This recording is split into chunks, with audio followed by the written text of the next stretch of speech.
really long time since I've played Pictionary, because people don't usually want to play it when I'm around, which is really disappointing because I really quite like it. If kids get around for a play date and they get around to pick them up, like, I kind of want my kid back. I can't find your one, but I've got this other kid. Well, these do. These do.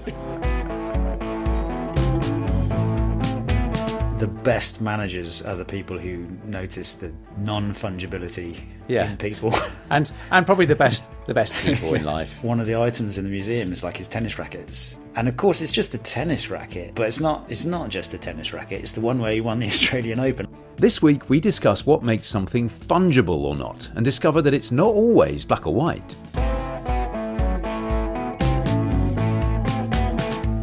Hello and welcome to Sketchplanations, the podcast. We're here to put a little pep in your step, some dash in your moustache, a little vim in your shin, some verve in your optical nerve, flair in your big hair, gusto in your big toe, and some zing in your bingo wing. It's a podcast where each week we delve into the goodie bag that is sketchplanations.com, pull out one of the many sketches that brilliantly explain stuff in the world around us, and discuss what it means and how it applies to our lives. You can also find loads of great Sketchplanations content up on Instagram and Twitter. Now then, what a man. What a man, what a man, what a mighty good man. A mighty, mighty good man. Not my words, the words of Dave Crawford, the American R&B songwriter and record producer in 1968. Words possibly made most famous by Salt and Pepper and En Vogue's reinterpretation of the song in 1993. Exactly who these words were written about is unclear, but it's been said that Crawford's catchy lyrical refrain was in fact a premonition, a foretelling of the arrival but 11 years later of not one but two distinguished baby boys destined to become mighty good men. I'm Rob Bell, engineer and broadcaster, and I'm joined in this podcast by my two inimitable co-hosts, John O'Hay, creator and curator of Sketchplanations, and that tenacious, tender-hearted Tom Pellerow. What? Evening, boys. What an introduction. Rob, Good evening. much. I'm glad this has been recorded. Play that for my kids. How are we doing? All Silly right? stuff. All right? What a man. I remember Exactly that. Salt and Pepper. I remember that Salt and Pepper song so clearly. Absolute stone cold classic hit. Yeah. Loved it. Now, Tommy, this week Yes. I came a cropper slightly with my joyful Googling of you and your shenanigans over the last few years. I typed in what I was looking for into Google and I was greeted with the following message. Your search did not match any documents. But that leads me to believe that I may have found a gap in the market for you. My search in Google was for Tom Pellerow cardboard cutout. Oh. Now, it came back with 2D life-size representations of Tom Hardy, Tom Fletcher from McFly, Tom Brady, Tom Hanks, even Lord Sugar, but no Tom Pellerow. So, I don't know, maybe one to think about for Christmas. Yeah. Christmas special. Yeah. That is disappointing. We did wear those T-shirts, Tom Pellerow T-shirts one time. We did. Yes. Giant Tom Pellerow T-shirts. 5 of you. Yeah. To my With party.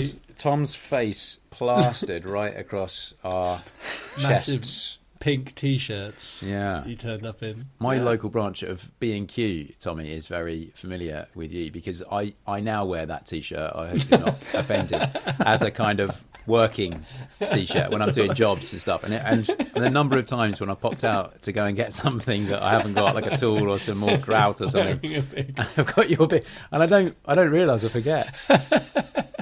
Well, I'm glad you mentioned that because I'm actually wearing my kind of DIY stuff tonight, and the two of you look very smart, especially Jono in his very sort of Scandi.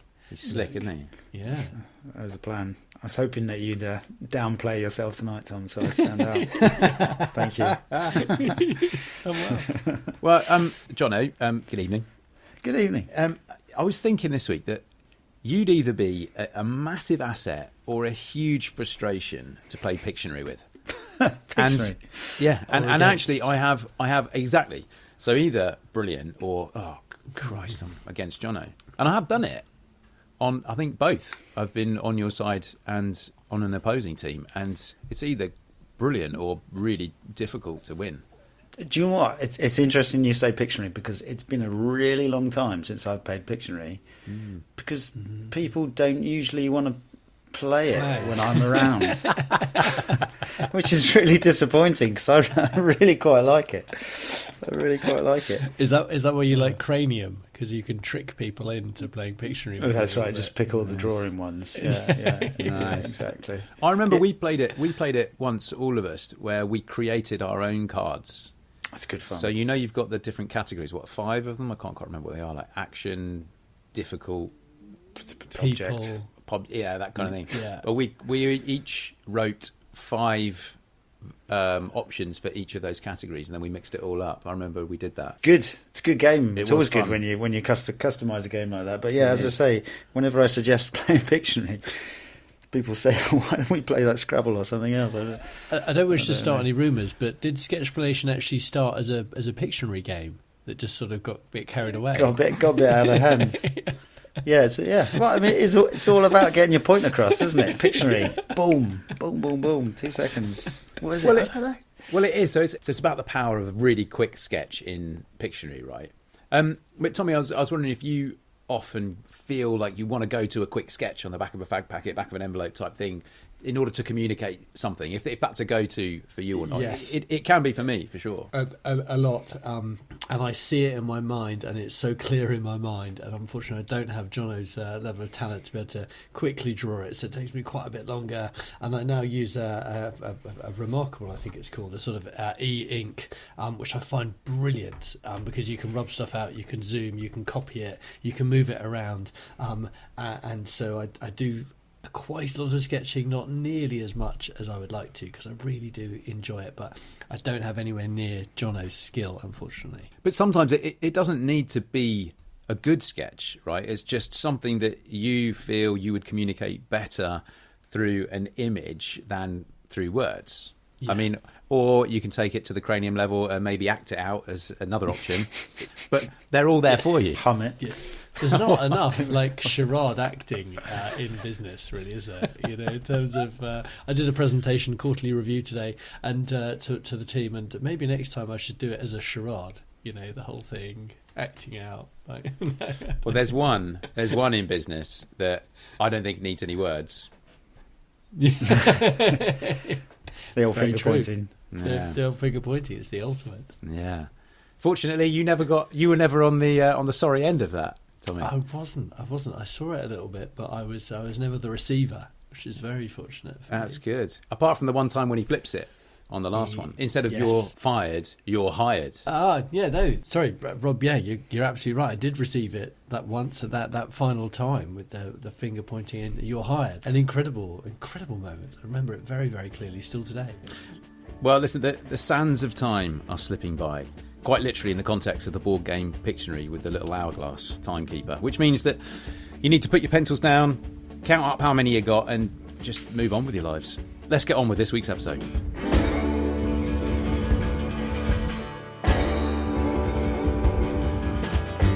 This week, we've selected one of Jono's sketches that explains the difference between fungible and non-fungible items or goods. The printable artwork for this episode on your podcast player should be this sketchplanation, but if not, you can find it online or follow the links in the podcast description. And I would suggest it's probably a good idea to check out the sketch before you get too far into the pod for this episode and all that you listen to. Also, don't forget, we'll be going through some of your correspondence from previous weeks at the very end of this podcast. And you can send us your thoughts, your experiences, your wishes and feelings about this episode, or any that have come before, to hello@sketchplanations.com, or you can leave us a comment on social media too. Okay, Jono. Now, I'd never heard the word fungible before you published your sketch about it. Can you summarise what it means, and then hence the difference between fungible and non-fungible? It's interesting you'd never heard of it.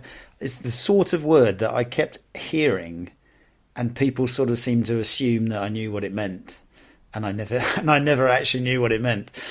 And it always sort of sounded reasonable when they said it. I'm like, oh yeah, I'm sure it's makes a lot of sense, but I actually never knew what it was, so I had to go look it up to find out what it was. So yeah, essentially there's this concept of fungible goods and non-fungible goods, and so what I really set out to do, as much for me as anything else, was to really settle in my mind what this is, and to help make it like unambiguous for anybody else struggling with remembering which way around it was and what they actually meant.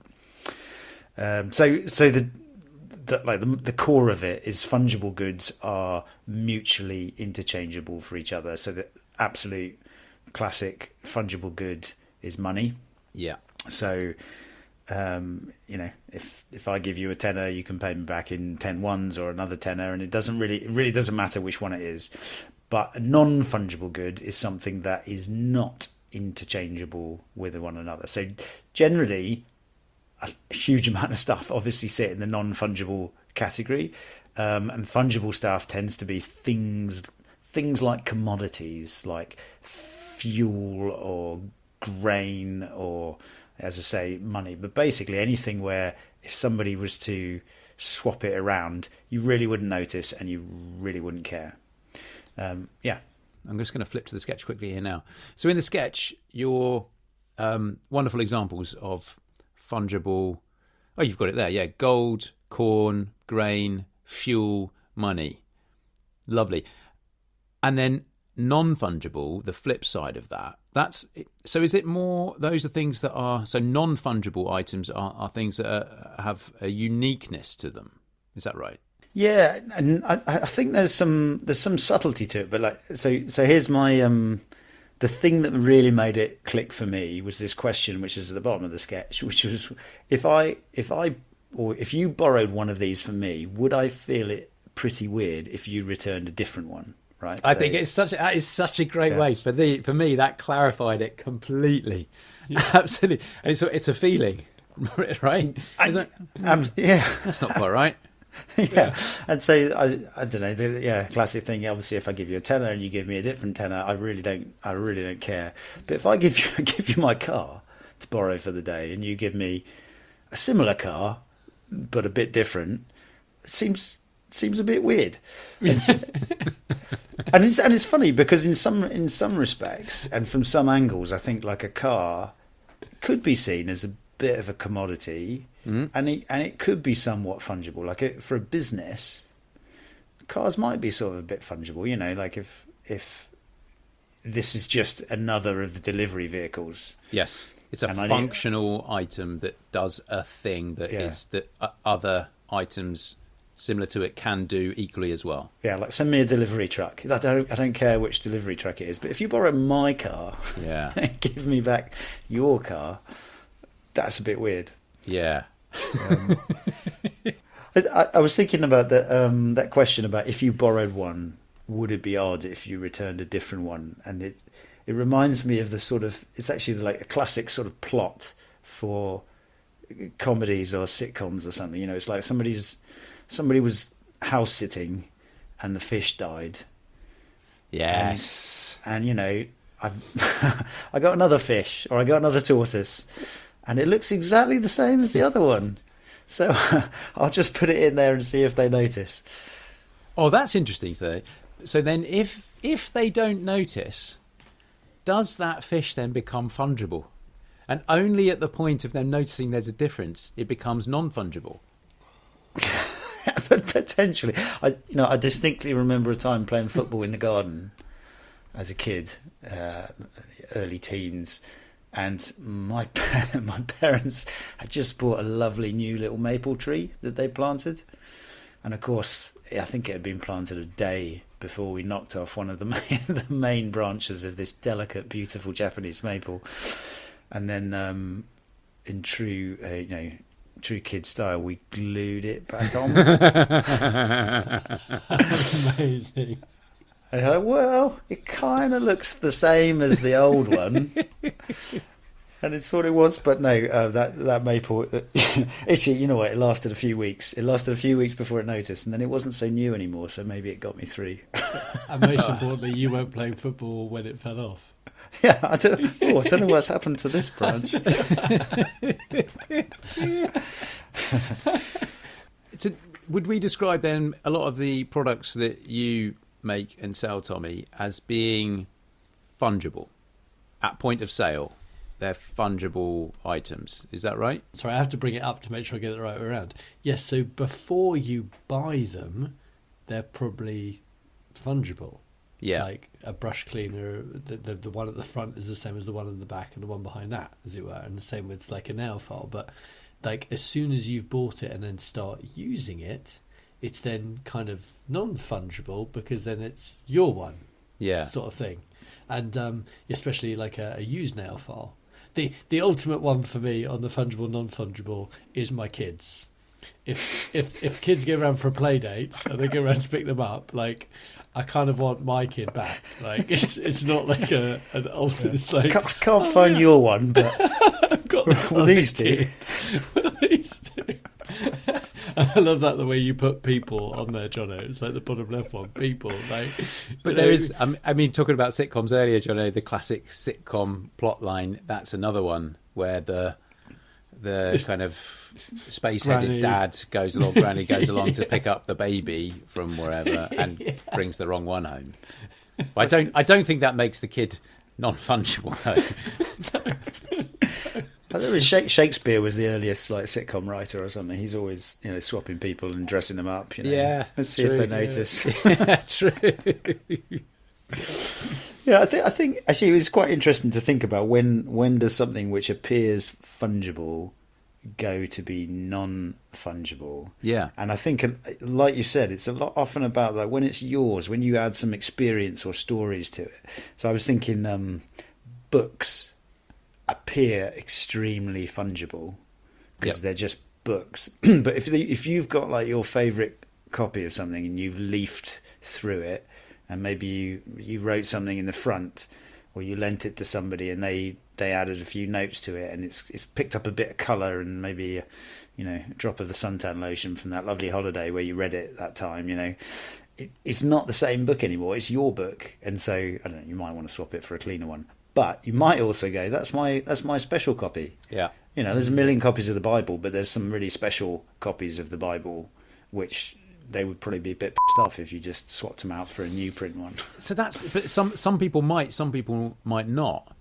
Yeah. In that sense, then, I ask the question, is it a kind of sliding scale of fungibility of items, depending on what the item is and who the individual that it belongs to? Is it open to interpretation, or is it a kind of economically defined metric? As far as I know, it's open to interpretation. Right. Okay.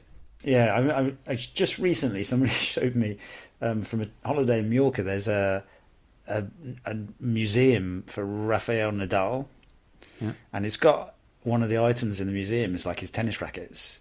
And his tennis rackets, where he's won the Australian Open or whatever, and of course it's just a tennis racket, but it's not just a tennis racket. It's the one where he won the Australian Open. Like if you get somebody's shirt at the end of a football match and they throw it to you, it's not just a shirt anymore, right? It's a special shirt. Yeah. And so what was sort of just a very fungible thing, a tennis racket, a shirt, is now something really special. So it's curious. I feel like they can transition depending on what happens. Yeah, that reminds me of a Family Guy plot that I saw a couple of days ago. Doesn't matter, but carry on. But it was about sports memorabilia and being able to fake sports memorabilia and saying, oh yeah, this is the baseball that hit that home run. Actually, you just had it in your pocket. It reminds me there was a study that was done when people put some items up for sale on eBay, and they added a story to some of them. Okay. So it's exactly that. Like you sell a baseball, and it's just a baseball, but some of the baseballs you add some like compelling story about why this is a special baseball. Yeah. And of course, people just buy the same baseball, but the ones with the stories on, people paid more for. Just yeah. I've come across this word in two ways. One is through your sketch that we're talking about.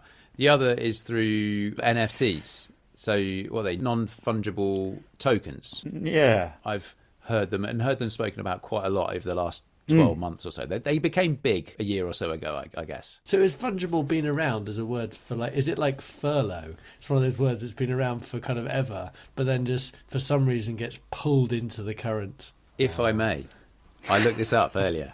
This up earlier because I was interested to know if this was a word that's come about because of NFTs and Or if it's like a Latin... kind of a digital age thing.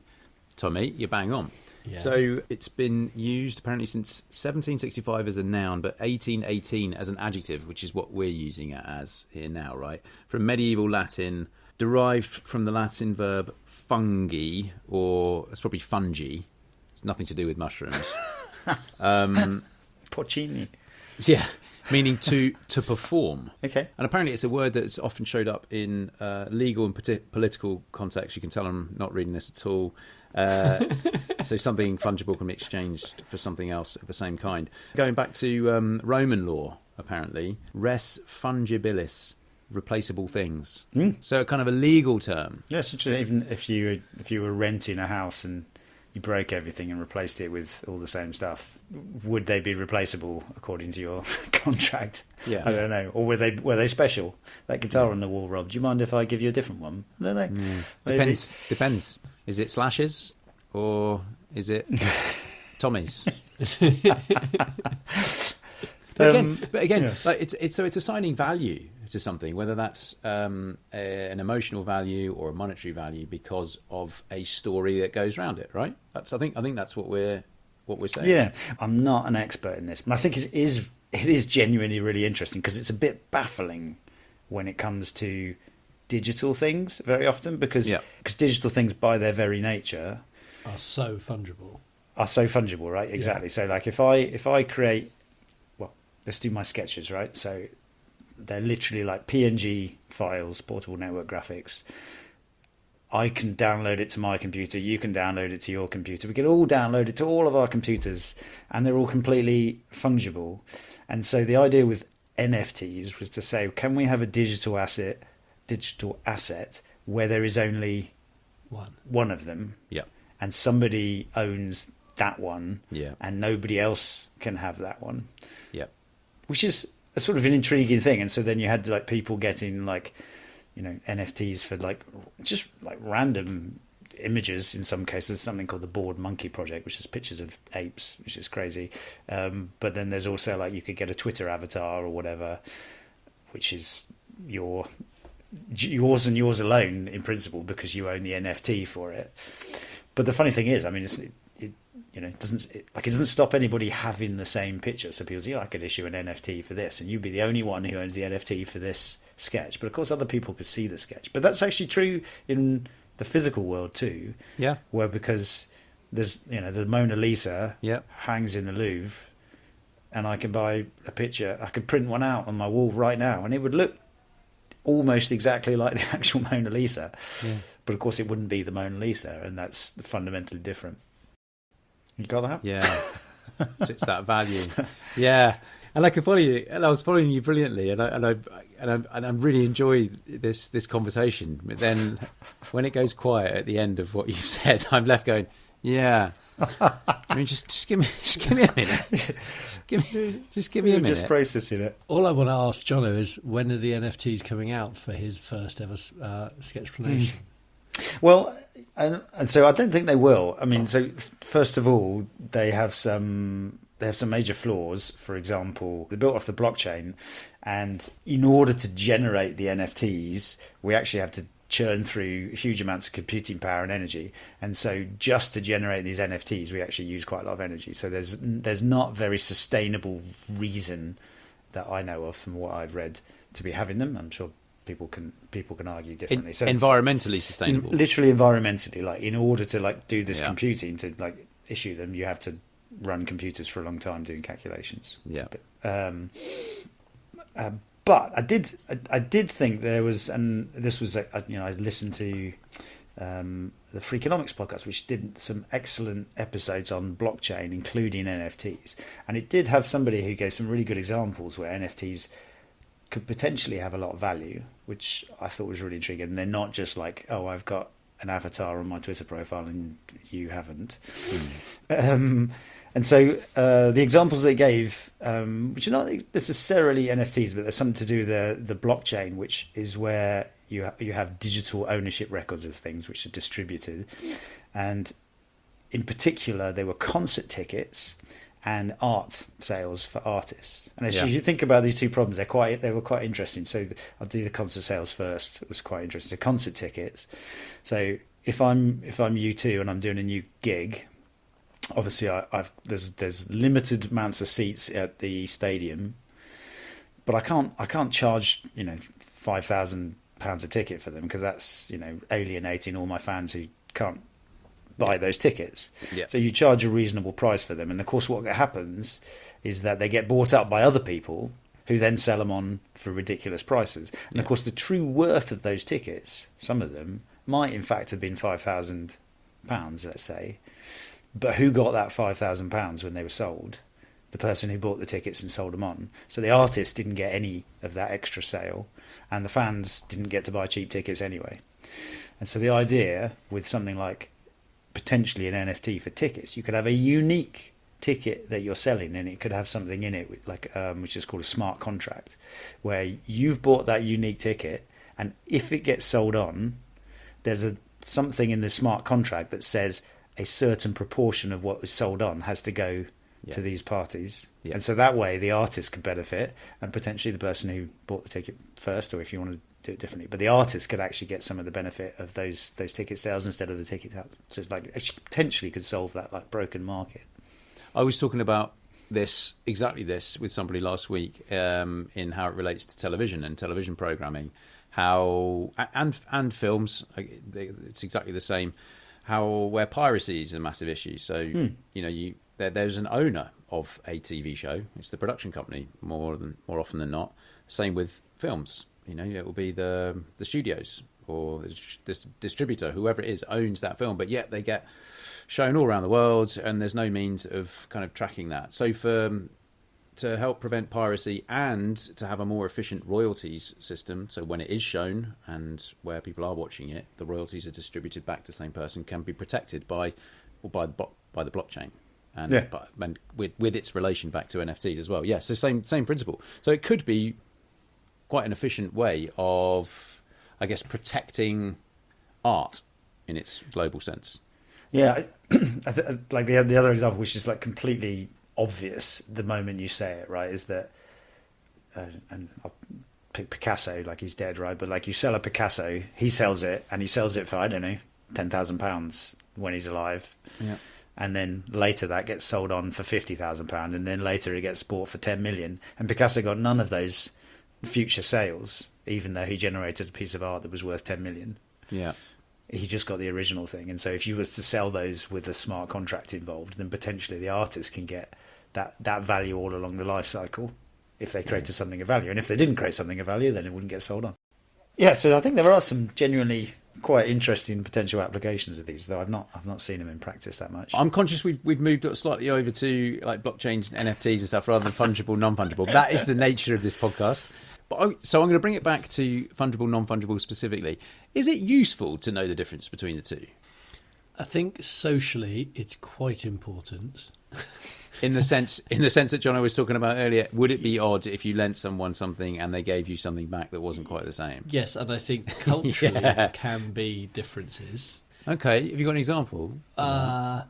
No, but I find it even with different friends have different views on certain things. Yeah, okay. As it were. Yeah. Like I'm quite casual about that sort of stuff, but some people really aren't. If you borrow a book from them, they want that exact book back. Otherwise, and they won't necessarily say anything, but you kind of will find out later that you've really quite upset them, potentially, kind of thing. And we all have different grounds, but I suspect that there are very different views culturally across the country, across the world, and so it's probably quite important to be aware of that. But otherwise, I suspect, no, it's not really important to know the difference between the word, really. It's quite fun talking about it, but fungible. It's got fun in the word. There's an interesting thing with business where a lot of businesses, when they get big enough, want to get to the point where you can treat people as fungible to some degree. So in a McDonald's or whatever, let's say, I want to be able to just bring in somebody. If they leave, if they don't work, I want to bring in somebody else, and it doesn't matter. I can swap the people in and out. And so you've honed everything down, so people are just like a cog in the machine, an interchangeable cog in the machine. But in practice, and certainly in any small teams, that's not the case. And and nobody likes to be interchangeable in that way, right? Chelsea Football Club have been doing that with their managers last few years. It does. Managers generally. And managers generally. The merry-go-round. Probably the best managers are the people who notice the non-fungibility in people. Yeah. Not just in sport, generally. Yeah. Yeah. Exactly. And probably the best people in life, probably as well. Probably the best people. I'm going to do the podcast with 2 other people next week. Yeah. I hope you don't mind. That'd be fine. There was a point. Who was that girl band? Was it Sugar Babes? Who they just started switching. Band, yeah. Do you remember that? Because there were like 5 of them, and then there was 2, and then there was like another one, and then there was that, and then they kind of just sort of switched through. And it was like, oh, that's pretty weird, but it kind of still worked. We might have got that wrong. I'm conscious we might have got the name of that band wrong, but I'll defer to Tommy's superior knowledge on this. Of girl bands. Okay, well look, so that's fungible, non-fungible. I think that's explained very well there. The context of it is great. It's really, really interesting, you know, and I think that it's lovely that it is an interpretable concept, fungibility, that it can be interpreted on a sliding scale, and the boundary between fungible and non-fungible can be different for different people and when applied to different goods or items. I think that's it. Well done, Jono. Thanks for clearing that up. And we'll be going through your messages from last week in just a few moments. So please do keep sharing your stories or thoughts about the topics we cover each week. And you know, we're slowly growing this Sketchplanations podcast community, which is awesome. You're listening in from all over the world. It's fantastic to see. So thank you. Please do continue to subscribe, rate, review, tell your friends, all the rest of it. Let's keep this going. Thank you. Next week's podcast is all about the accountability ladder. You can look it up in advance on sketchplanations.com or just wait for the episode to drop at the usual time and place.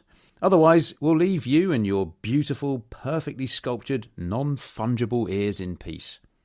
Until next week, anyway. Thank you very much for listening. Stay well, go well. Cheers. Bye-bye. Thanks, guys. Bye-bye.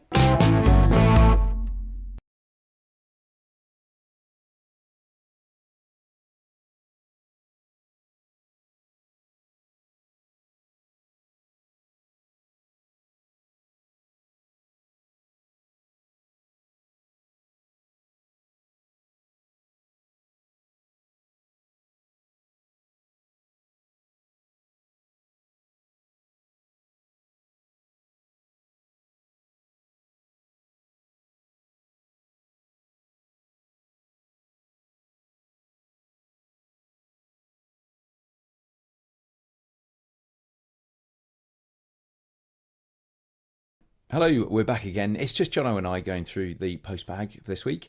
And we're looking back on last week's episode on optimism bias. So through Instagram, Lulu's left us a little message saying, I'm always happy with my lot, never try to be something I'm not. I reckon that would be exhausting and a waste of life. I did think she was going into rhyming poem then at the start. But that's not where she ended off. Thank you very much for that, Lulu. We've also had a message from Toby saying, I'm not sure my optimism bias is always positive. I've annoyed a lot of mates by being late. So this, I reckon this is in direct reference to Tommy and his stories of being late at the airport. Yeah. I mean, funnily enough, I think in a few weeks' time we're going to be looking at the true cost of being late from another one of your sketches, Johnny. But yeah, I mean, I think you always have that intention, don't you? You're like, you want to be there, and you want people to be happy about you turning up, and you want to think that it's going to be okay. But yeah, the flip side is unrealistic expectations. We've all done it. Come on, we've all done it.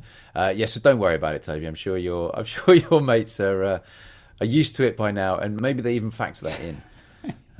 Who knows? It's Toby saying it. Who knows? We're gonna meet at 7:30. Actually, guys, we're gonna meet at Oh no, I've got that wrong way around. Toby, we're going to meet at 7. Actually, guys, we're going to meet at 7:30. But Toby will see us there. I've had a fairly long message here from Belinda on Instagram. She said, I listened to your podcast on optimism bias and the psychology behind it is interesting. I agree. But she goes on to say that she calls it unrealistic or even delusional thinking. But she agrees with it being heart over head at the core. I'm just going to kind of skip on a little bit. But a really interesting point in Belinda's note is she says, a person's social class and status would be a factor within their optimism bias, especially when it comes to risk and any consequences of failure. So I definitely understand that. So maybe people who, if you look at it financially, people who are more affluent perhaps maybe feel like they've more space to take risks and to be optimistic when it comes to maybe investments, whereas that's possibly not the case if money is a little bit tighter for you. I have to say, Belinda does go on right at the end. She qualifies herself as being, in her words, an old cynical pessimist, and claims that she used to be fun. I'm sure you did, Belinda. I'm sure you did. Thanks for those messages. A couple more I'll cover. One was from Citizen Dame on Instagram saying Dunning-Kruger has entered the chat.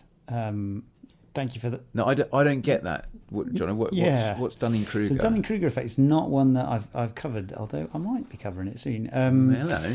Is essentially, it often gets portrayed as if you know a little bit, you're often inclined to think that you know a lot more than you do, and actually, as you're an expert, you might think that you're not, because you sort of realise how much you don't know. You might not think that you know as much as you do, even when you only know a teeny bit. And so there's a sort of relationship that goes around the internet of as you know a little bit, you go right to the top of Mount Stupid, where you might think you're brilliant at this, but actually then you're about to hit the bottom of like, oh, actually maybe I'm not.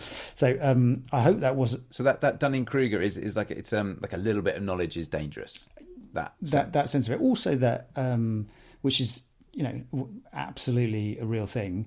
When you're not an expert in a topic, it's very difficult to know how good you are at it, because you're not qualified to assess how good you are.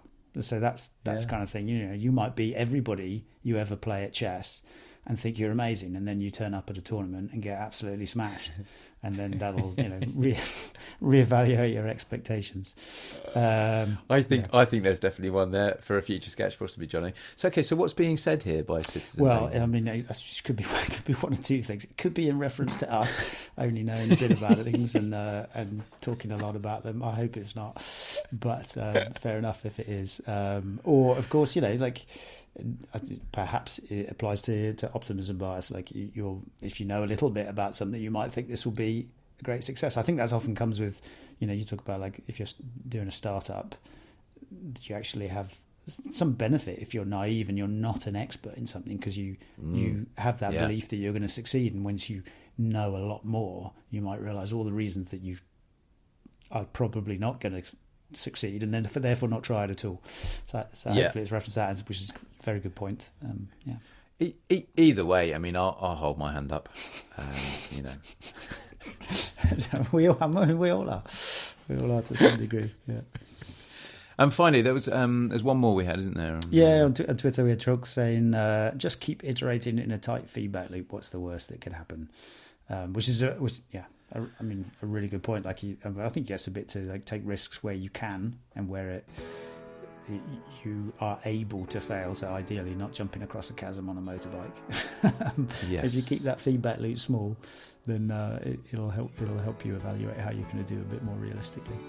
All good points. So then, and that then feeds into everything we're talking about in last week's episode, where yes, we were all probably guilty of. Well, a lot of us are guilty of. Sometimes being over optimistic, but the more evidence that you can get to base your decisions on, yes, you can still be optimistic, but hopefully that might be tailored by that feedback loop and by the evidence. Absolutely, yeah. And if you keep it tight, don't go bet the house on things. On your first bet. I think it's a very good point. I like to work like that. Oh, yeah? I like to work like that. It does make my decision making quite slow sometimes.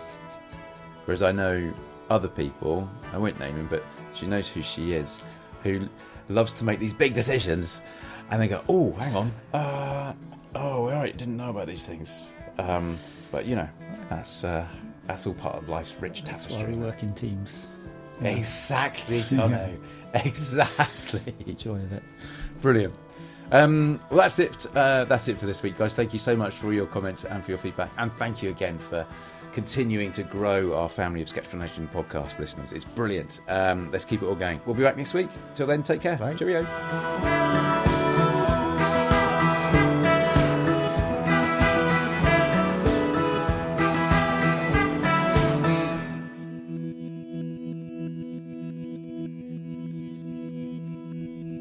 All music on this podcast series is sourced from the very talented Frank Cinelli. And you can find loads more tracks at frankcinelli.com.